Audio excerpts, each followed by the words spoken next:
இயேசு என்ற திருநாமத்திற்கு எப்போதுமே மிக ஸ்தோத்திரம்.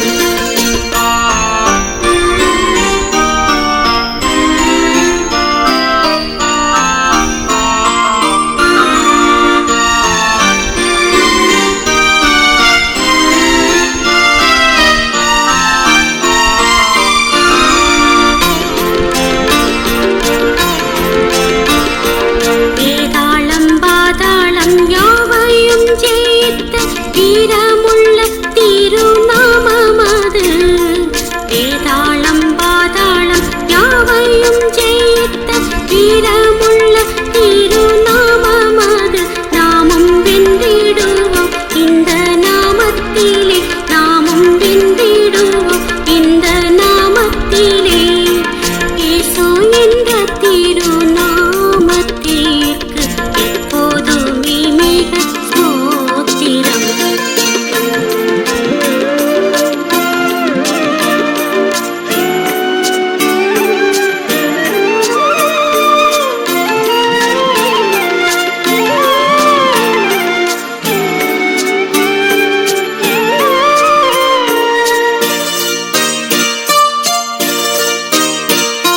பாவத்திலே மாளும் பாவியை மீட்க பாரினில் வந்தமை நாமமது.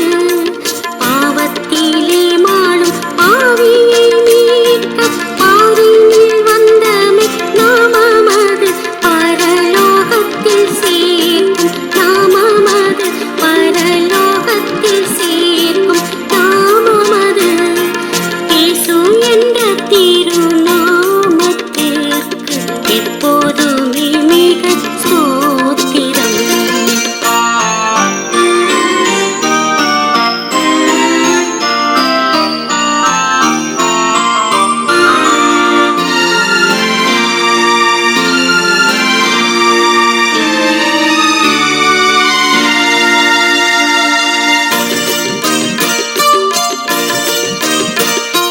சஞ்சலம் வருத்தம் சோதனை நேரத்தில் தாங்கி நடத்திடும் நாமமது. சஞ்சலம் வருத்தம் சோதனை நேரத்தில் தாங்கி நடத்திடும் நாமமது. தடை முற்றும் அகற்றிடும் நாமமது, தடை முற்றும் அகற்றிடும் நாமமது. இயேசு என்ற திருநாமத்திற்கு எப்போதுமே மிக ஸ்தோத்திரம். இயேசு என்ற திருநாமத்திற்கு எப்போதுமே மிக ஸ்தோத்திரம். கிறிஸ்துவின் அன்பானவர்களே, இயேசு கிறிஸ்துவின் நாமத்திலும் யாவரையும் வாழ்த்தி வரவேற்கிறேன். இந்த வாரத்தின் முதல் நாளிலே கூட நம்முடைய சமூகத்தில் வந்திருக்கிறோம். கர்த்தர் நம்மோடு கூட இடைப்படும்படியாக நாம் காத்திருப்போம். நாளும் கூட நம்ம இதுவரையும் நம்ம நேபுகாத்நேச்சாருடைய இறையாண்மை குறித்து தியானித்து வந்தோம். இப்போது நாம் அடுத்த அதிகாரத்தில் வரும்படியான பெல்தஷார் என்ற ராஜாவுடைய இறையாண்மை இறையாண்மை என்ன என்பதை குறித்து நாம் தியானிக்கப் போகிறோம். தொடர்ந்து இந்த நாளும் கூட நம்ம அநேக குறிப்புகள் ஜெபிக்கப் போகிறோம். ஆயத்தப்படுத்தும்படியாக சகோதரி மஞ்சாடேன் அவர்கள் ஜெபித்து ஆரம்பித்து வைப்பார்கள். ஸ்தோத்திரம். நன்றியோடு உண்மை துதிக்கிறோம், ஸ்தோத்திரிக்கிறோம்ப்பா. இந்த அருமையான இந்த வாரத்தின் முதல் நாளிலும் இந்த ஜெபத்திற்கு எங்களை நீர் கூட்டி சேர்த்த தயவுக்காக உமக்கு நன்றி. ஆண்டவரே, இன்னும் அநேகம் பேர் வரவில்லையப்பா. எல்லாரையும் நீர் ஞாபகப்படுத்தி ஆண்டவரை துரிதப்படுத்தி எல்லா தடைகளையும் நீக்கி எங்களோடு கூட வந்து இணைத்தர வேண்டும் என்று ஜெபிக்கிற ராஜா. எல்லாவற்றுக்கும் மேலாக நீர் எங்கள் மத்தியிலே வாரும். ஆண்டவரே, உண்மை வரவேற்கிறோம். ஆண்டவரே, எங்கள் மத்தியிலே உம்முடைய பிரசனத்தை நீர் அனுப்பி ஆண்டவரே, நீர் எங்கள் மத்தியில் இருக்கிறீர் என்பதை அறிந்து கொள்ள, உணர்ந்து கொள்ள நீர் எங்களுக்கு உதவி செய்ய வேண்டும் என்று ஜெபிக்கிறோம். எங்களுடைய கண்களை நீர் திறந்துள்ள வேண்டுமா ஜெபிக்கிற ராஜா. எங்களுடைய சிந்தைகளை நீர் ஒருமுகப்படுத்த வேண்டுமா ஜெபிக்கிற ராஜா. பேசுகிற தாசனை நீர் முழுவதுமாக மறைத்து உம்முடைய குரலை வெளிப்படுத்த வேண்டும் என்று ஜெபிக்கிற ராஜா. பேசும்போது அவருடைய நாவுகளிலிருந்து உங்களுடைய வார்த்தைகள் புறப்பட வேண்டும் என்று ஜெபிக்கிறார். ஆண்டவரே, தொடக்கம் முதல் முடிவு வரை எந்த தடைகளும் வராதபடி நீர் ஆண்டவரை பொறுப்பெடுத்து நடத்த வேண்டும் என்று ஜெபிக்கிறோம் ராஜா. எல்லா தடைகளையும் நீக்கி ஆண்டவரே நீர் எங்களுக்கு முன்பதாக நடந்து செல்ல வேண்டும் என்று ஜெபிக்கிறோம். எல்லாரையும் கூட்டி சேர்த்துல வேண்டுமா ஜெபிக்கிறோம் ராஜா. வர தடைப்பட்ட பிள்ளைகள் எல்லாரையும் ஞாபகப்படுத்தி துரிதப்படுத்தி நீ கூட்டி வர வேண்டும் என்று ஜெபிக்கிறோம்ப்பா. ஆண்டவரே, எல்லா தடைகளையும் நீக்கி போடுங்கப்பா. ஆண்டவரே, இன்னும் ஆண்டவரே, வேற எந்த ஒரு பிரச்சனையும் கூட எங்களுக்கு வராதபடி, இன்டர்நெட் பிரச்சனையோ அது வேற எந்த கரண்ட் ப்ராப்ளங்களோ எதுவும் வராதபடி தொடக்கம் முதல் முடிவரை உம்முடைய அன்பு எங்க மத்தியில இருக்கத்தக்கதாக ஆண்டவரே, எங்களுடைய விண்ணப்பங்கள் யாவற்றையும் நீர் செவிசாய்த்து கேட்டு எங்களை அதன்படியா நீர் ஆசீர்வதிக்க வேண்டும் என்று ஜெபிக்கிற ராஜா. நீர் கடந்து வாங்கப்பா. ஆண்டவரே, வந்திருக்கிற ஒவ்வொரு பிள்ளைகளையும் நீர் ஆசீர்வதியும், இன்னும் வர தடைப்பட்ட பிள்ளைகளையும் கூட்டி சேரும். ஆண்டவரே, முற்றிலுமாக நீங்க எல்லாத்தையும் பொறுப்படுத்தி நடத்த வேண்டும் என்று ஜெபிக்கிறோம். வாரும் ஐயா, வாரும் என்று சொல்லி ஆண்டவரே உண்மை வரவேற்கிறோம் ராஜா. நீர் எங்கள் மத்தியிலே வந்தது எங்களுக்கு எவ்வளவு நல்லது என்று நாங்கள் அறிந்து கொள்ள உணர்ந்து கொள்ள நீர் எங்களுக்கு உதவி செய்ய வேண்டும் என்று ஜெபிக்கிறோம் ராஜா. ஜெபிக்கிற ஒவ்வொரு பிள்ளைகளையும் இருதயத்திலே பாரத்தோடும் ஆண்டவரே சிந்தையிலே உம்மது ஆவியோடும் பாரத்தோடும் கருத்தோடும் ஜெபிக்க உதவி செய்ய ராஜா. ஆண்டவரே, உலகத்தின் பல விதமான நெருக்கடிக்குள்ளாக நாங்கள் இருக்கிறோம். எல்லா நெருக்கடிகளையும் என் தேவன் விசாலமாக்கி போடத்தக்கதாக எங்கள் மத்தியிலே நீர் வர வேண்டும் என்று ஜெபிக்கிறோம். எல்லா சிந்தைகளையும் ஒருமுகப்படுத்தும் ஆண்டவரே. எல்லா எங்களுடைய பலவிதமான ஆண்டவரே எங்களுடைய கவலைகள், எங்களுடைய வருத்தங்கள் எல்லாவற்றையும் நாங்கள் ஒதுக்கி வைத்து விட்டோம்ப்பா. உங்களோடு கூட நாங்கள் இழைப்பார்த்தக்கதாக நீர் எங்களுக்கு உதவி செய்ய வேண்டும் என்று ஜெபிக்கிறோம்ப்பா. கிருபையாய் எங்கள் மத்தியிலே வார் துதி கன மகிமை இயேசுவின் இனிய நாமத்திலே வேண்டிக் கொள்கிற நல்ல பிதாவே. ஆமென். ஆமென். ஆமென். ஸ்தோத்திரம். கூட சகோதரி மல்லிகா தேவதாஸ் அவர்கள் நமக்காக தானியேல் 5ஆம் அதிகாரத்திலே 23ஆம் வசனம் முதற்கொண்டு 28ஆம் வசனம் வரை வாசித்து கண்டிப்பார். ஸ்தோத்திரம். இந்த நாளின் தியானத்திற்கென்று தெரிந்து கொள்ளப்பட்ட வேத பகுதி தானியேல் 5ஆம் அதிகாரம் வசனங்கள் 23 முதல் 28 முடிய. பரலோகத்தின் ஆண்டவருக்கு விரோதமாக உம்மை உயர்த்தினீர். அவருடைய ஆலயத்தின் பாத்திரங்களை உமக்கு முன்பாக கொண்டு வந்தார்கள். நீரும் உம்முடைய பிரபுக்களும் உம்முடைய மனைவிகளும் உம்முடைய வைப்பாட்டிகளும் அவைகளில் திராட்சரசம் குடித்தீர்கள்.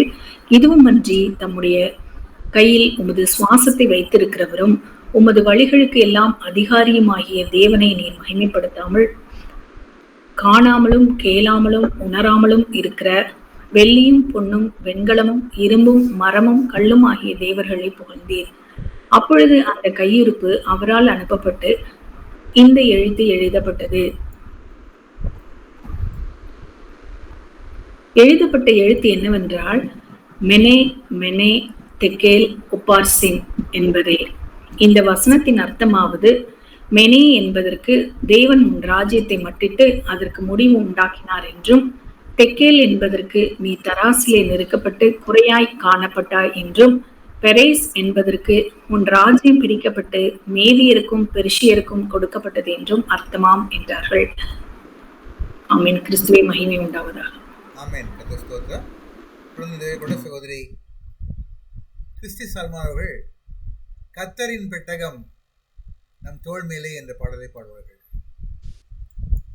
Praise the Lord. கர்த்தரின் பெட்டகம் நம் தோள் மேலே, கல்வாரி நாயகன் நமக்குள்ளே. கர்த்தரின் பெட்டகம் நம் தோள் மேலே, கல்வாரி நாயகன் நமக்குள்ளே. சுமந்திடுவோம் இயேசுவின் நாமம், சொல்லிடுவோம் சுவிசேஷம். சுமந்திடுவோம் இயேசுவின் நாமம், சொல்லிடுவோம் சுவிசேஷம். கர்த்தரின் பெட்டகம் நம் தோள் மேலே, கல்வாரி நாயகன் நமக்குள்ளே.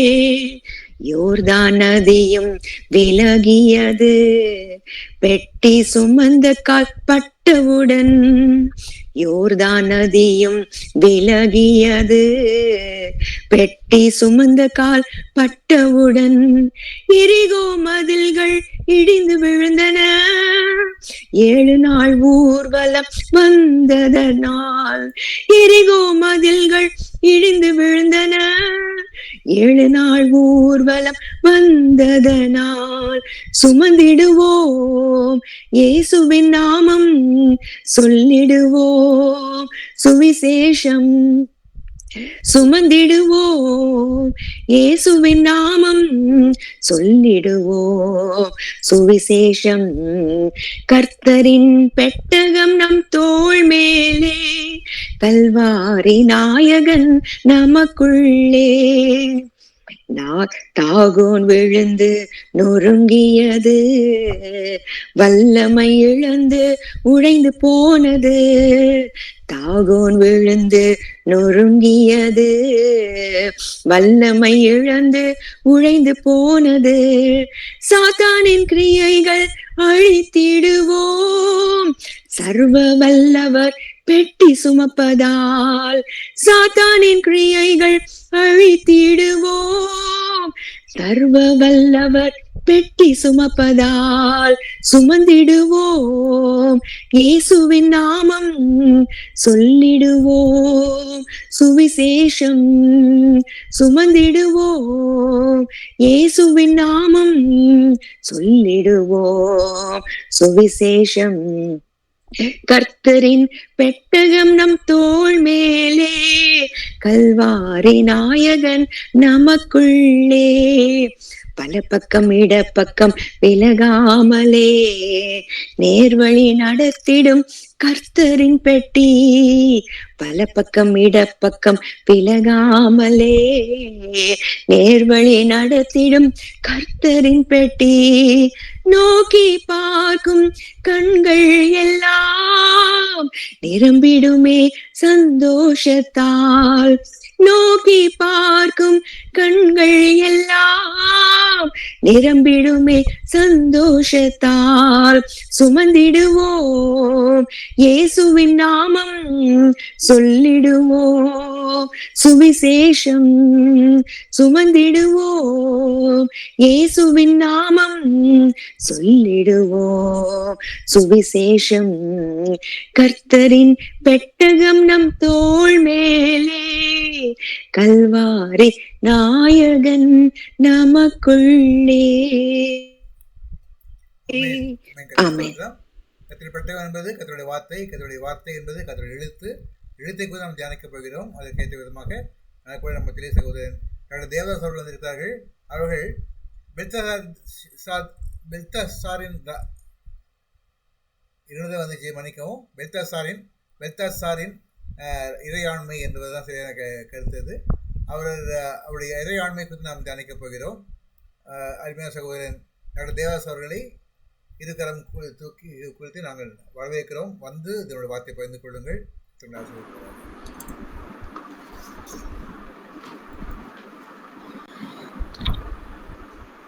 சார் கொஞ்சம் நான் பிரசன்டேஷன் பண்ணுறேன்.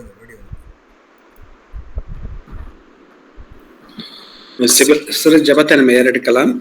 எங்களை நேசிக்கிற எங்கள் தகப்பனே, நீ தந்திருக்கிற இந்த நல்ல மாலை நேர தியானத்திற்காக நமக்கு நன்றி செலுத்துகிறோம். ஒரு சிறு கூட்ட மக்களாக ஆண்டவருடைய பாதத்தில் நாங்கள் காத்திருக்கிறோம். தேவரீர், நீர் எங்களோடு பேச வேண்டுமாறு மரத்தில் மன்றாடுகிறோம். தேவரீர், எங்களை மறைத்து நீர் வெளிப்பட வேண்டுமாறு மரத்தில் மன்றாடுகிறோம். இந்த நேரத்திலும் உமது வார்த்தைகளை புரிந்து கொள்ளத்தக்கதாக எங்கள் இருதயங்களையும் எங்களுடைய மனங்களையும் எங்களுடைய கண்களையும் நீர் திறந்தரல வேண்டுமாறு மரத்தில் மன்றாடுகிறோம். துதிக்க நமக்கு மகிமை உமக்கே செலுத்துகிறோம். இயேசு மூலம் பிதாவே, ஆமீன்.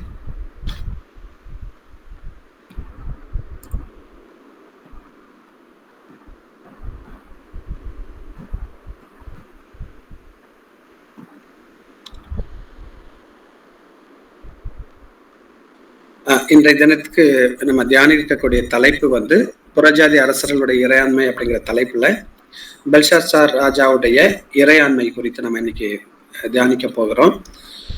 இது தானியேல் 5ஆம் அதிகாரத்தின் அடிப்படையில இந்த பெல்ஷாத்சார் ராஜாவுடைய இறையாண்மையை நம்ம குறித்து நம்ம தியானிக்க போகிறோம். இந்த சாப்டர்ல பாத்தீங்கன்னா, இந்த சாப்டர் எல்லாம் நமக்கு எல்லாம் ரொம்ப தரவா தெரியும். ஏன்னா ஆரம்பத்துல இருந்து இந்த முடிவரை இந்த சாப்டர்ல பார்க்கும்போது ரொம்ப புரிந்து கொள்ள முடியாத ஒரு தன்மைகள் எதுவுமே இல்லை. ரொம்ப ஈஸியா இருக்கும். ஸோ அதனால கொஞ்சம் வேகமா நான் சொல்லிட்டு போயிடுறேன். இதுல ஒரு 4 விதமான ஒரு தலைப்புல நம்ம பார்க்க போறோம். ஃபர்ஸ்ட் வந்து இந்த பெல்ஷாத்சாரோட ராஜாவுடைய கேரக்டர் என்ன அப்படிங்கிறத பார்க்குறோம். தென் அதுக்கப்புறம் நமக்கு தெரிந்த பிரகாரம் தானியேல் குறித்து நம்ம செகண்ட் கேரக்டர். மூன்றாவது உன்னதமான தேவன். ஏன்னா தேவன் தான் தானியல் புக் முழுக்க பார்த்தீங்கன்னா அவருடைய ஆளுமை தன்மை வந்து ஒவ்வொரு இடங்களிலும் அதிகமா வெளிப்படுவதை நம்ம பார்க்க முடியும். ஸோ இந்த 5 அதிகாரத்திலும் ஆண்டவருடைய உன்னதமான ஒரு ஆளுமை தன்மையை நம்ம உணர முடியும். ஸோ உன்னதமான தேவனை குறித்து நம்ம பாணிக்க போறோம். 4வதாக அப்ளிகேஷன். நம்ம இந்த வாழ்க்கையில இந்த அதிகாரத்துல இருந்து நம்முடைய வாழ்க்கைக்கு என்னத்தை நம்ம கொள்கிறோம் அப்படிங்கிறது குறித்து நம்ம தியானிக்க போகிறோம். இப்ப முதலாவது பாத்தீங்கன்னா பெல்சாசார்ங்கிற ராஜாவை குறித்து பார்த்தோம்னா, இவர் அந்த கல்தேய ராஜாங்கத்தினுடைய கடைசி ராஜா தான் அந்த பெல்சாசார்ங்கிறவர். இவருடைய ஆட்சி காலம் வந்து கிறிஸ்துவுக்கு முன்னால 553 இருந்து 539 வரை ஆட்சி செய்தாரு. 2வது வசனத்தை சொல்லியிருக்கு, நேபுகாத்நேச்சாருடைய தகப்பன் அப்படிங்கிற மாதிரி, அதாவது அவருடைய தகப்பன் தான் பெல்சாசார் வந்து அவருடைய தகப்பன் நேபுகாத்நேச்சர் சொல்லியிருக்கு. பட் டைரக்ட் அப்படி கிடையாது, டைரக்ட் ஃபாதர் சன் அப்படிங்கிற ரிலேஷன் கிடையாது. இவர் அவருக்கு பின்னால வந்த பேரன் அப்படிங்கிற ஒரு முறைமையின் கீழே அறியப்படுகிறாரு. அந்த பாபிலோருடைய ஹிஸ்டரி எல்லாத்தையும் நன்கு அறிந்த ஒரு ராஜா. இது எல்லாத்தையும் விட உன்னதமான தேவன் வந்து எப்படி நேபுகாத்நேச்சரை தாழ்த்தினார் என்பதெல்லாம் கண்கூடாக இவர் அறிந்தவர்.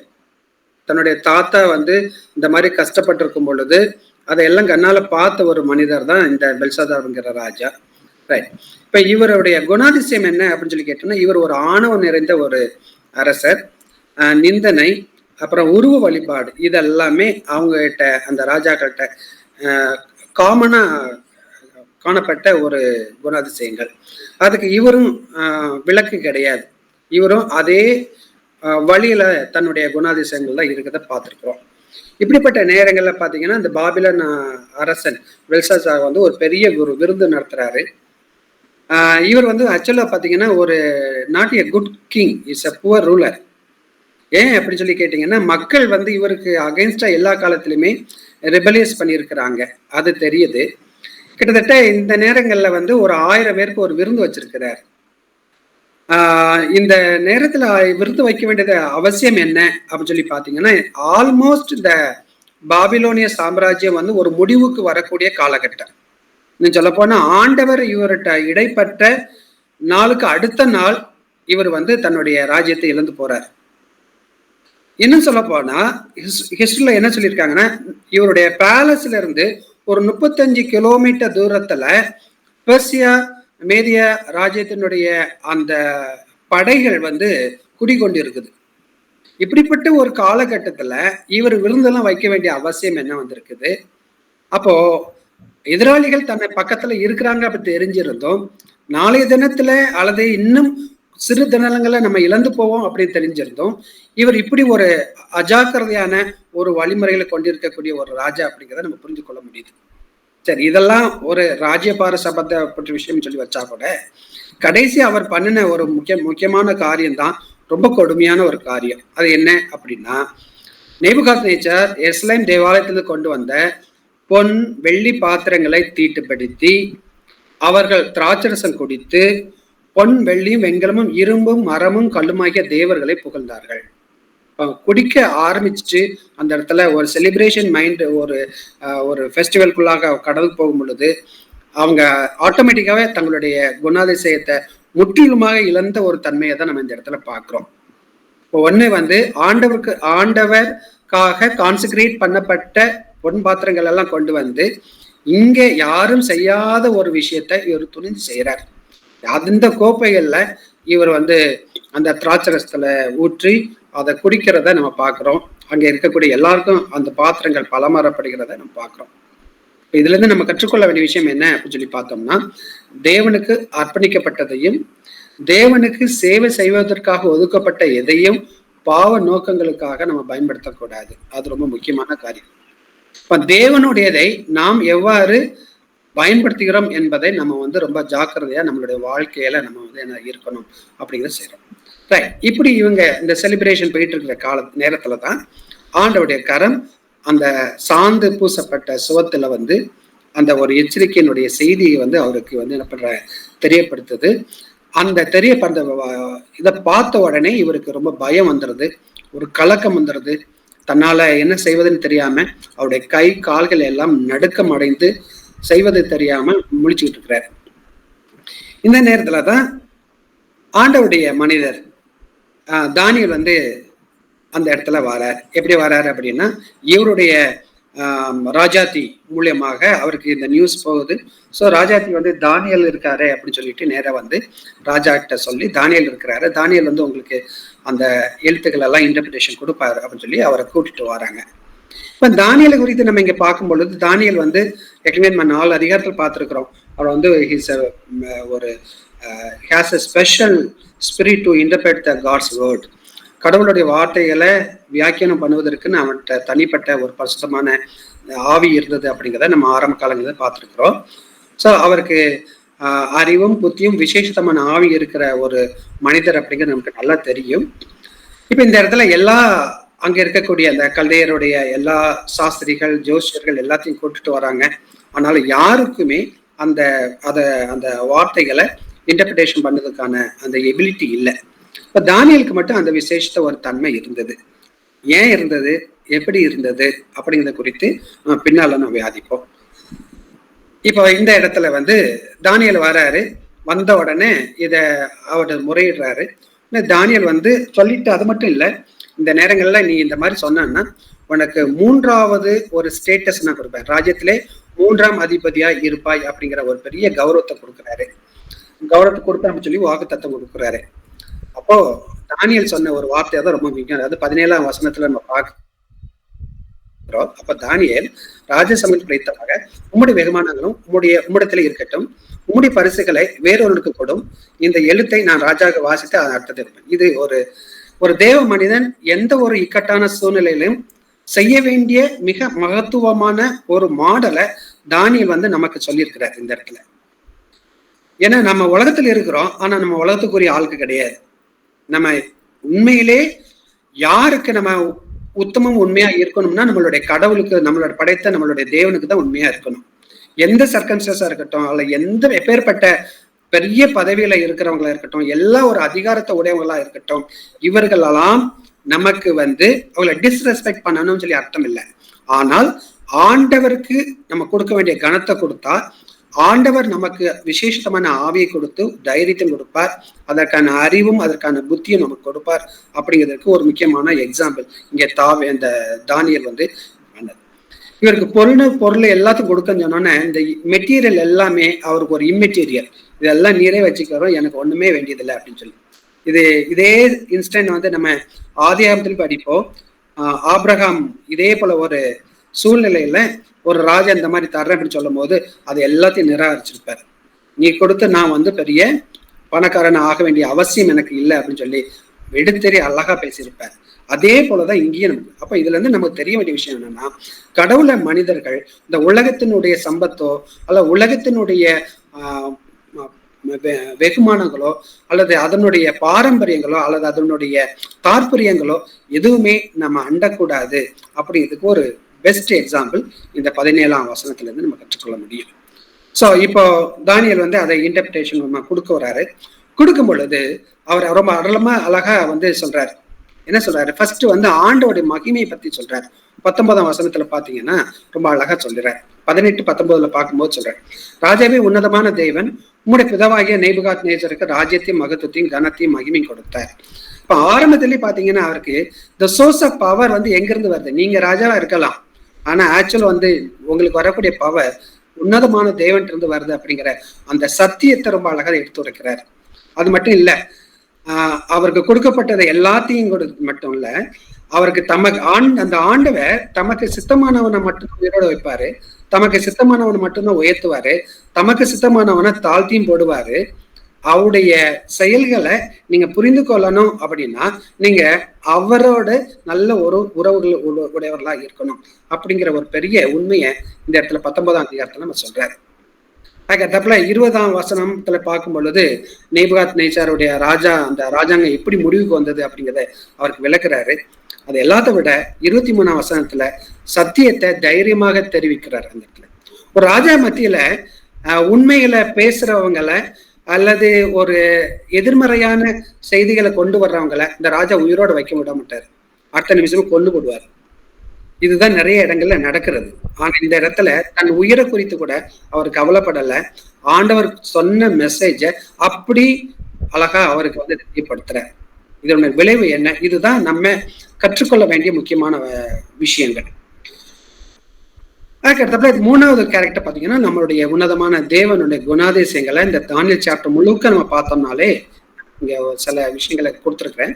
அவருக்கே ஞானமும் வல்லமும் அவருக்கே உரியது அப்படிங்கிறத நம்ம பார்க்கிறோம். அவர் காலங்களையும் சமயங்களையும் மாற்றுகிற தேவன், ராஜாக்களை தள்ளி ராஜாக்களை ஏற்படுத்துகிறவர், ஞானிகளுக்கு ஞானத்தையும் அறிவாளிக்கு அறிவையும் கொடுக்கிறவர், அவரே ஆழமும் மறைப்பொருளுமான வெளிப்படுத்துகிறவர், இருளில் இருக்கிறதை அவர் அறிவார், வெளிச்சம் அவரிடத்துல இருக்கிறது, பரலோகத்தின் தேவன் ராஜ்யத்தையும் பராக்கிரமத்தையும் வல்லமையும் மகிமையும் மனிதர்களுக்கு அருளக்கூடிய தேவன், உன்னதமானவர் மனுஷனுடைய ராஜ்யத்தை ஆளுகை செய்து தமக்கு சித்தமானவனுக்கு அதை கொடுத்து மனுஷரில் தாழ்ந்தவனை அதன் மேல் அதிகாரியாக்குவார். அதுபோல உன்னதமானவர் மனுஷனுடைய ராஜ்யத்தை ஆளுகை செய்து தமக்கு சித்தமானவனுக்கு அதை கொடுக்கிறார். இப்ப இதெல்லாம் சொல்லிட்டு கடைசியா பாருங்க, ஆண்டவரிடத்தில் அன்பு கூர்ந்து அவருடைய கற்பனைகளை கைக்கொள்கிறவர்களுக்கு உடன்படிக்கையும் கிருபையும் காக்கிற மகத்துவமும் பயங்கரமான தேவன் அவர். எல்லாற்றுக்கும் மேல தேவனாகிய ஆண்டவரிடத்தில் இரக்கங்களும் மன்னிப்புகளும் உண்டு அப்படின்னு சொல்லி ஆண்டவருடைய குணாதிசயங்களை பத்தி இந்த தானியல்ல ரொம்ப அழகா என்ன பண்ணி சொல்லியிருக்கு. இப்ப இப்படி இந்த உணவான தேவன் வந்து அங்க வந்து இடர்படுறாரு. அந்த எழுத்து இந்த இடத்துல ஆண்டவர் வந்து அழகா எழுதுறாரு. என்ன மெனே தேக்கேல் உர்பாசின் அப்படின்னு சொல்லிற ஒரு எழுத்து எழுதுறாரு. அது என்ன அப்படின்னு கேட்டீங்கன்னா, இது ஒரு எச்சரிக்கையினுடைய செய்தி, ஒரு எச்சரிக்கையினுடைய வார்த்தை அந்த இடத்துல. இப்ப ஆண்டவர் நம்ம இந்த ஹோல் பைபிள்ல பார்க்கும்போது நிறைய இடங்கள்ல நம்ம வாசிக்கிறோம். ஆண்டவர் வந்து எழுதி கொடுத்ததை பல இடங்கள்ல வாசிக்கிறோம். இப்ப யாத்திராகமம் 24:12 பாத்தீங்கன்னா, அப்பொழுது கர்த்தர் மோசேயை நோக்கி, நீ மலையின் மேல் என்னிடத்தில் ஏறி வந்து அங்கே இரு, நான் உனக்கு கற்பனைகளையும் நீ அவருக்கு உபதேசிப்பதற்கு நான் எழுதின நியாயப்பிரமாணத்தையும் கற்பனைகளையும் கொடுப்பேன் என்றார். அதே போல யாத்திரை 32:16 வாசிக்கும் பொழுது, அந்த பலகைகள் தேவனால் செய்யப்பட்டதாயும் அவைகள் பதிந்த எழுத்துக்கள் தேவனால் எழுதப்பட்ட எழுத்துமாய் இருக்கிறது அப்படிங்கிறது. ஆண்டவர் ஏன் இவ்வளவு ஸ்பெசிபிக்கா இந்த மாதிரியான வேலைகள் அவர் சொன்னாலே நடக்கும், ஆனா அவர் ஏன் இப்படிப்பட்ட ஒரு தனிப்பட்ட ஒரு சிரமத்தை எடுத்து நமக்காக அவர் எழுத வேண்டிய அவசியம் என்ன அப்படின்னு சொல்லி நமக்கு ஒரு கேள்வி வருது. ஏன்னா அதுதான் ஆண்டவர் நம்ம மேல வைத்திருக்கிற பெரிய ஒரு அன்பு.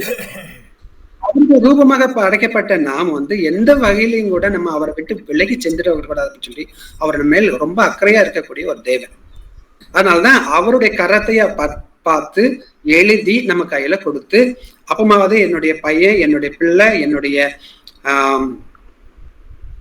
நான் படைத்த என்னுடைய பிள்ளைகள் வந்து என்னிடம் இருப்பாங்க, அல்ல என்னிடம் ஃபாலோ பண்ணுவாங்க அப்படின்னு சொல்லி அவ்வளவு சிரமப்பட்டு அவர்கள் எழுதியிருக்காங்க.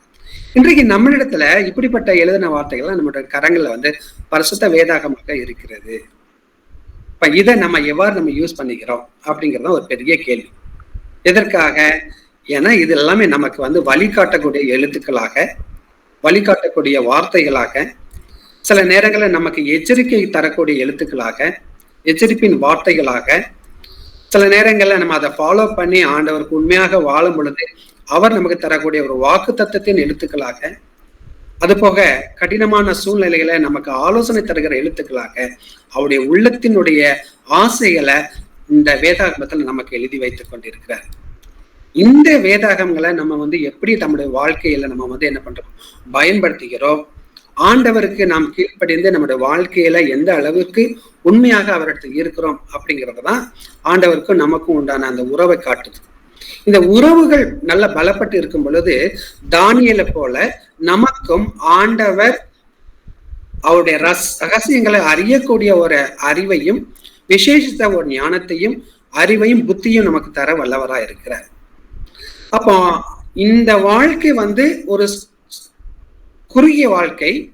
இந்த வாழ்க்கையில நம்ம கற்றுக்கொள்வதற்கு இந்த உலகத்துல நம்மள நிறைய இருந்தாலும் ஆண்டவர் நமக்கு தந்திருக்கக்கூடிய அந்த வேதாகமத்தன் தான் நமக்கு ஒரு உன்னதமான ஒரு வழிகாட்டுதல், உன்னதமான ஒரு நெறிப்படுத்தக்கூடிய ஒரு வார்த்தைகள். இந்த வார்த்தைகளை நம்ம வந்து ஒழுங்கா நம்ம அது வாழ்க்கையில நம்ம அத்தியாசப்படுத்தலை அப்படின்னா என்ன நடக்கும் அப்படின்னா, அதுக்கு ஒரு அழகான ஒரு வசனம் இருக்கு. ஓசியாவினுடைய தீர்க்கதரிசனுடைய புத்தகம் 8ஆம் அதிகாரம் 12ஆம் வசனத்துல பாத்தீங்கன்னா ஆண்டவர் சொல்றார், என் வேதத்தின் மகத்துவங்களை அவர்களுக்கு எழுதி கொடுத்தேன், அவைகளை அந்நிய காரியமாக எண்ணினார்கள்.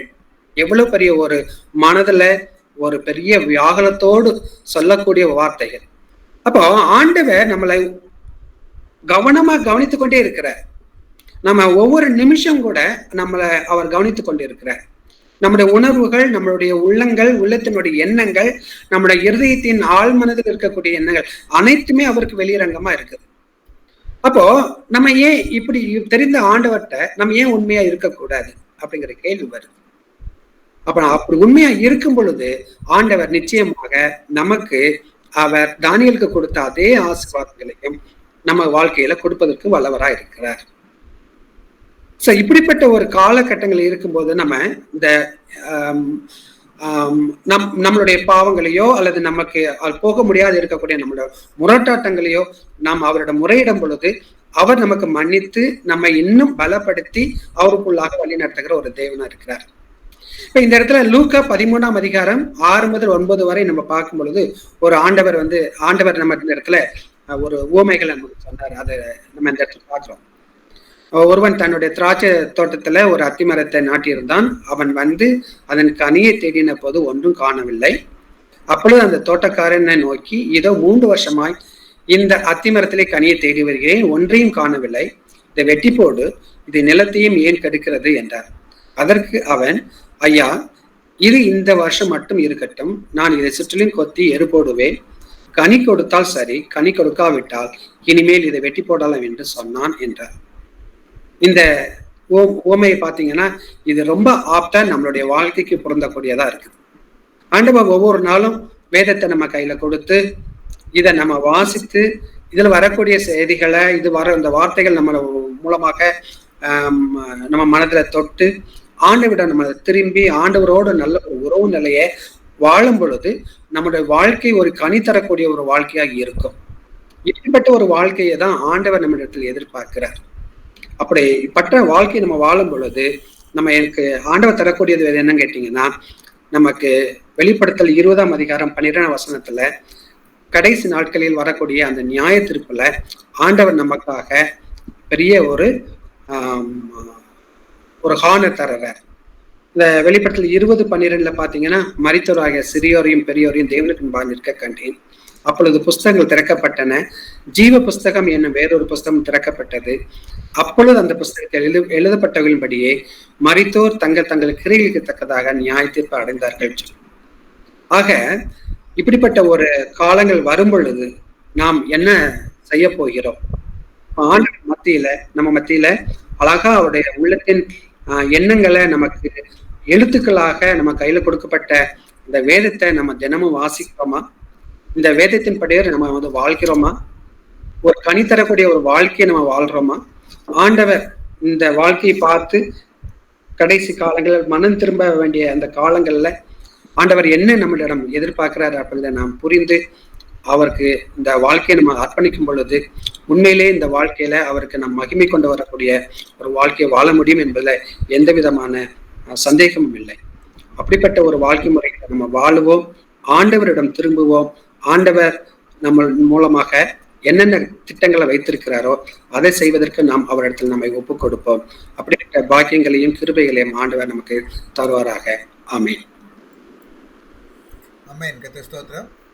அருமையான ஒரு செய்தியை கொடுத்தாங்க. ரொம்ப டீப்பாக இருந்தது. இந்த ஸ்லைட் ப்ரொஜெக்ஷன் கூட கர்த்தர் சுத்தம் பண்ணால் அவரோட வாங்கி எல்லாருக்கும் நம்ம லைனில் அனுப்பிச்சி வைக்கிறேன். ஸோ தட் நீங்களும் அதை ஃபாலோ பண்ணலாம். விசேஷமாக கர்த்தருடைய வார்த்தையின் மகத்துவத்தை நம்ம உணர்ந்து கொண்டிருக்கிறோம். அவருடைய எழுத்தை மாற்ற முடியாது. அந்த எழுத்து தெளிவாக நமக்கு போதிக்கிறது. அதை நாம் நல்லா உணர்ந்து கொண்டிருக்கிறோம். பல விதங்களில் ஆண்டவர் நம்மோடு கூட இடைப்படுகிறார். பெல்ஷாத்சார் ராஜாவிடம் வித்தியாசமாக வெளிப்பட்டார். நம்ம திருமணத்தில் வெளிப்படுவார். நாம் காத்திருப்போம். இந்த வேலை கூட நம்ம தொடர்ந்து நம்முடைய இந்த 2 ஜெப குறிப்புகள் நம்ம விட்டுருக்கோம். ஏன்னா அந்த 14ஆம் தேதி வந்து சகோதரி ஞான உஷாருடைய மகன் ஓபே டேவிட்டுக்கு பர்த்டே. 13ஆம் தேதி சகோதரி புஷ்பா பிரனுடைய மகள் கேட்லின் ஷாரனுக்கு பர்த்டே. இந்த 2 பேரோட பர்த்டே விட்டு போனாலும் கட்டாமல் நம்ம தொடர்ந்து ஜெபம் பண்ணலான்ற ஒரு எண்ணத்தோடு கூட இன்றைக்கி இது குறித்து வைத்திருக்கிறேன். இந்த ஜெப குறிப்புக்கு ஜெபிக்க வேண்டிய சகோதரன் ஜெபத்தில் வரவில்லை. அவர் பதிலாக சகோதரி எலிஸ் ஸ்டான்லி அவர்கள் ஜெபம் பண்ணுவாங்க. சோதரம் அப்பா, துதிக்கிறோம் ஐயா, துதிக்கிறோம் சுவாமி. இந்த அருமையான இந்த மாலை நேரத்தில் நாங்கள் இப்படியாக கூடி உம்மை நோக்கி கூப்பிட செய்த இந்த கிருபைக்காக உமக்கு கொடான கொடி சோத்திரம் அப்பா. இப்பொழுது கூட ஒரு நல்ல செய்தியை நாங்கள் கேட்க நீர் கிருபை செய்தீர், அதற்காக உமக்கு நன்றி அப்பா. உங்களுடைய வார்த்தைகள் எங்களோடு எப்போதும் பேசட்டும் அப்பா, எங்களை வழி நடத்தட்டும். நீர்தாமே சுவாமி, இந்த நேரத்திலும் நாங்கள் பிறந்த நாளை காணுகிற இந்த பிள்ளைகளை நாங்கள் இந்த நேரத்தில் நினைக்கிறோம். 14ஆம் தேதி பிறந்த நாள் கொண்டாடிய ஓபேதை உம்முடைய பாதத்தில் வைக்கிறோம் சுவாமி. அவனுக்கு நீர் ஒரு புதிய வருடத்தை ஆசீர்வதித்து கொடுத்திருக்கிறீர், அதற்காக உமக்கு கொடான கொடி சோத்திரம் அப்பா. வாழ்நாளிலே இன்னொரு வருடத்தை நீர் கூட்டி கொடுத்த அந்த கிருபைக்காக உம்மை நன்றியோடு துதிக்கிறோம். இந்த வருஷத்தை நீர் ஆசீர்வதியும், வருஷத்தை நீர் நன்மை நாளை முடிசூட்டி அவனுடைய பாதையெல்லாம் நெய்யாய் பொழிய நீங்க கிருபை செய்யுங்க. மகனுடைய வாஞ்சை விருப்பங்கள் எல்லாவற்றையும் நிறைவேற்றி கொடுங்க. புதிய வருடம் அவனுக்கு ஆசீர்வாதமாக அமையட்டும். அவனுடைய எல்லா காரியங்களிலும் அவனுடைய எதிர்காலத்தை நீங்க பொறுப்படுத்தி வழி நடத்துங்க. அவனுடைய குடும்ப வாழ்க்கையை நீங்க ஆசீர்வதிங்க. பிள்ளைகள் அவங்க வாஞ்சியோட அவங்களுடைய விருப்பத்தோட அவங்க ஒரு குழந்தைக்காக ஏங்கி நிற்பது நீங்க அறிவீர் சுவாமி. இந்த காரியத்தை நீங்க நிறைவேற்றி கொடுங்க. அந்த மகனுடைய நீங்க அவனுக்கு ஏற்ற ஒரு துணையை கொடுக்கும்போது நீங்க வாக்களித்திருக்கிறீங்கப்பா, நீங்க பலியை பெறுவீர்கள் என்று அந்த வாக்கு தத்தத்தின்படி மகனுடைய குடும்ப வாழ்க்கையை நீங்கள் ஆசீர்வதித்து அவனுடைய குடும்பம் பலியை பெருக நீங்க இந்த வருஷம் பெருக்கத்தின் வருடமாக இருக்க நீங்க கிருபை செய்யுங்கப்பா. நீங்க அப்படி செய்ய போவதற்காக கூட நன்றியோடு துதிக்கிறோம் சுவாமி. அடுத்ததாக நாங்க கேத்லின் ஷாரனையும் கூட நாங்க நினைக்கிறோம். அவளுக்கு 13ஆம் தேதி பிறந்த நாள் வந்ததப்பா. மிஸ்வா பிரவுன் அவங்களுடைய மகள். நீங்க தாமே சுவாமி அந்த மகளும் கூட படித்து கொண்டிருக்கிறார் சுவாமி. அந்த அவளுக்கு வேண்டிய ஞானத்தை நீங்க கட்டளையிடுங்க. இந்த புதிய வருடத்துல அவளை ஞானத்தினாலே நீங்க நிரப்பி கர்த்தருக்கு உமக்கு பயப்படும் பயமே ஞானத்தின் ஆரம்பம் என்று அவ அறிந்து கொள்ளவும் அந்த ஞானத்துல வளரவும் அந்த புதிய வருடம் அவளுக்கு நல்ல ஆசீர்வாதமாக இருக்கு. நீங்க கிருபை செய்யுங்க. அவள் ஞானத்துல வளர்ந்து அவளுடைய படிப்பிலும் மற்ற காரியத்திலும் உமக்கு ஒரு பாத்திரமாக அவள் விளங்க நீங்க கிருபை செய்யுங்க. கர்த்தருக்கு பயப்படுகிற பயத்தோடு வளர நீங்க கிருபை செய்யுங்கப்பா. புதிய வருடத்தை நீங்க ஆசீர்வதிங்க. மகளையும் கூட நீங்க பொறுப்படுத்தி வழி நடத்துங்க. நீர்தாமே சுவாமி 2 பிள்ளைகளும் பிறந்த நாள் கொண்டாடிய பிள்ளைகளுக்கு இந்த வருடம் ஆசீர்வாதமாக அமைய கிருபை செய்யுங்க. அவங்களுடைய எதிர்காலத்தை பொறுப்படுத்தி நீங்க முன்னின்று அவங்களுடைய வழி என்ன கோணலான வழிகளை எல்லாம் செவ்வையாக்கி அவங்களுக்கு முன்பாக நீர் நடந்து உங்களுடைய சமூகம் உங்களுக்கு முன்பாக செல்லட்டும். உங்களுடைய தூதர்களை கொண்டு காத்து கொள்ளுங்க. துதிகன மகிமை எல்லாவற்றை உமக்கே செலுத்தி எங்கள் மீட்பர் இயேசு கிறிஸ்துவின் மூலம் இந்த ஆசீர்வாதங்களை எடுத்துக்கொள்கிறோம் சுவாமி. ஆமென். கிருபையின் தேவனே, நன்மையான மாலை வேளை ஆண்டவரே, ஒரு சிறு கூட்டமாக கற்றுக்கூட்டி வந்திருப்பா. ஸ்தோத்திரம் கர்த்தாவே. அநேக நாள் வர முடியாதவர்கள் கூட இன்று வந்தார்கள். நல்லப்பா ஸ்தோத்திரம் கர்த்தாவே. வருகிறவர்கள் கூட ஆண்டவரே பலவிதமான இக்கட்டு நிமித்தம் வர முடியாது போனது. அதனால ஆண்டவரே கர்த்தருடைய திட்டத்தின் நிமித்தம் யார் வர வேண்டும், யார் ஜெபிக்க வேண்டும் சொல்லி கர்த்தர் நிமித்து வைத்திருக்கிறேன். அந்தபடியாக தேவனே அவளையும் கூட்டிக் கொண்டு இருப்பா. ஸ்தோத்திரம் கர்த்தாவே. விசேஷமாக ஆண்டவரை நாளிலே அருமையான உங்களுடைய மகனை கொண்டு அருமையான ஒரு செய்தியை ஆண்டவரை நாங்கள் பெற்றுக்கொள்ள கருத்து ஸ்தோத்திரம் கர்த்தாவே. ஆமாண்டவரே, அந்த பெல்சா ராஜாவை போல ஆண்டவரே நாங்களும் பலவேளை ஆண்டவரை அக்கிரமமான காரியங்களை செய்து கொண்டிருக்கிறோம் சுவாமி.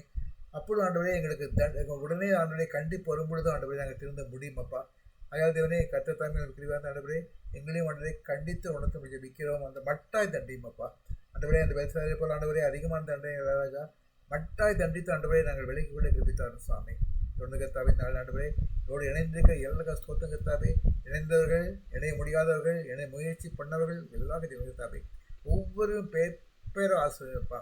இப்படி தேவைகள் சந்திக்கும் ஜெபிக்கிறோம். இந்த கவலையை போக்கும்படி ஜெபிக்கிறோம். பொறுப்பெடுத்தும் கர்த்தாவே எந்த குறையும் இல்லாமல் கர்த்தருடைய மகத்தான கிருபை ஆண்டவரே இந்த இணைந்தவர்கள் எல்லாம் ஆண்டவரே தங்கள் குடும்பங்களிலே தங்கள் ஊழியங்களிலே தங்கள் பணிகளிலே விசேஷத்தை கிருபை பெற்றுக்கொண்டு அதை சாட்சியாக பகிர்ந்து கொள்ள கிருபை தாரும் அப்பா. தொடர்ந்து கர்த்தாவே நாளாண்டு அநேக ஜெப விண்ணப்பங்கள் செய்தோம் அப்பா. விசேஷமாக தேர்தல் சந்திக்கிற நாட்டுக்காக ஜெபித்திருக்கிறோம் சுவாமி. தேவனையுடைய தேர்தலை சந்திக்க போக வேண்டும் நினைத்து கொண்டிருக்க எங்கள் சபைக்காக ஜெபித்திருக்கிற கர்த்தாவே. தொடர்ந்து கர்த்தாவே எங்கள் மக்களுக்காக ஜெபித்திருக்கோம் கர்த்தாவே. ஆண்டவரே இன்னுமாக தேவனே நாங்கள் பாரப்படுற மக்களுக்காக மிகுந்த பாரத்தை ஜெபிக்கும் கர்த்தாவே. தேவ மனமே ஆண்டவரை ஒவ்வொரு ஜெபத்தை கேட்டுறப்பா. நீர் ஆண்டவரை எங்கள் ஜெபக்கு செவி கொடுக்கிற தேவனப்பா. நீ செவி கொடுத்து எங்கள் ஜெபங்களை ஏற்றுக்கொண்டிரு ஸ்தோத்திரம் கர்த்தாவே. அவற்றுக்கு ஆண்டவரை கட்டாயமாக ஆண்டவரே பதில் எதிர்பார்க்கிறோம் கர்த்தாவே. பரிசுத்த தேவனாகிய தேவன் தேவனை உடனே ஆண்டவரே உடைய கிருபாசனத்திற்கு பீடத்திலிருந்து ஆண்டவரே தகுந்த பதிலை அனுப்பி ஒவ்வொருவருக்கும் விடுதலை கொடுத்து ஒவ்வொருவருக்கும் ஆண்டவரே ஒரு அற்புதம் செய்து கொடுப்ப நிமித்தமாய் அற்புதம் என்றும் ஜெபம் கேட்கிற தேவன் என்றும் ஜெபத்திற்கு ஏற்ற விதமாக எங்களுக்கு பதிலளிக்கிற தேவன் சொல்லி அறிந்து கொண்டு நாங்கள் கனப்படுத்தவும் சாட்சி சொல்லவும் மயப்படுத்தவும் கருவி செய்யும் அப்பா. ஆண்டவரே ஜெப பங்காளி கூட்டிருக்க எல்லாரும் தனித்தனியாக ஆசிர்வதி சுவாமி. ஒவ்வொரு குடும்பத்தை ஆசிர்வதியும், குடும்ப தலைவரை ஆசிர்வதியும், குடும்ப பிள்ளைகளை ஆசிர்வதியும், பேரப்பிள்ளை ஆசிர்வதியும், தேவைகளை சந்தித்து ஆசிர்வதியும், படிக்கிற படிப்பை ஆசிர்வதியும், செய்கிற வேலைகளை ஆசிர்வதியும், வாழ்வாதாரங்களை பெருகு காத்த கிருவித்தரும், குடும்ப காரியங்கள் நாம் சரியாக நிறைவேற்றப்பட கிருபித்தரும் ஜெபிக்கத்தாவே. குறைகள் நீக்கி கொள்ளும் குழந்தை பாக்கிய மற்றவர்களுக்கு குழந்தை பக்கத்தை கொடுத்து ஆண்டுடைய தாசி ஜெபிக்கத்தாவே.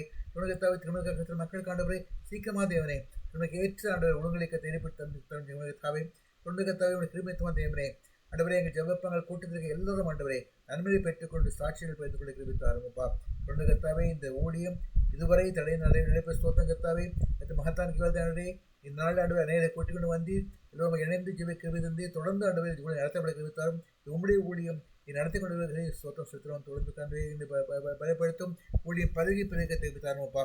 இன்னும் அநேக புதிய ஆத்மக்கள் சேர்ந்து கொள்ளவும், ஜெப பங்காளி சேர்ந்து கொள்ளவும், வாஞ்சி உள்ளவர் சேர்ந்து கொள்ளவும், சேர்ந்து ஆண்டவரை இணைந்து ஜெபிக்கிறோம். குறிப்பிட்ட ஆஸ்வதியும் அப்பா தொடர்ந்தும் காத்துக்கொள்ளும். எல்லா துதிகரமையும் மாத்திரம் எடுத்துக்கொள்ளும். இயேசுவின் நாம் ஜெபிக்கிறோம் பிதாவே. ஆமென், ஆமென்.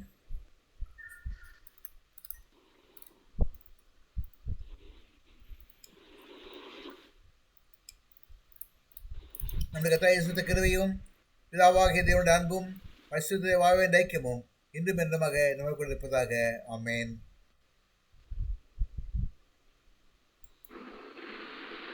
துதி கனமாகி மையுமாக்கே ஓ எல்லாமுமே, ஓ எல்லாமுமே. துதி கனமாகி மையுமாக்கே ஓ நீரே ராஜாவே. சோஸ்திரம் சோஸ்திரம் சோஸ்திரம் மிக சோஸ்திரம் சோஸ்திரம் சோஸ்திரம் ஓ நீரே ராஜாவே. அல்லேலூயா. துதி கனமாகி மையுமாக்கே ஓ எல்லாமுமே, ஓ எல்லாமுமே. துதி கனமாகி மையுமாக்கே ஓ நீரே ராஜாவே. ஆமென். ஹல்லேலூயா. ஹல்லேலூயா. கர்த்தருக்கு ஸ்தோத்திரம். வந்து யாருக்கும் நன்றி. விசேஷமாக நாளை செய்து மகனை ஆசிர்வதிப்பாராக. வரப்போகிறதான வியாழக்கிழமை சகோதரி மார்கரெட் ஸ்டீஃபன் அவர்கள் நம்மோடு கூட தரையூர் ராஜாவுடைய இறையாண்மை குறித்து பகிர்ந்து போகிறார்கள். ஏதாவது வாருங்கள், வந்து பங்கு பெறுங்கள். நாம் யாருமாக இணைந்து கத்தை துதிப்போம், கத்த வார்த்தைகளை கேட்போம். கத்த நம்மை ஆசிர்வதிப்பாராக. வந்து யாருக்கும் நன்றி. கத்தவங்களாக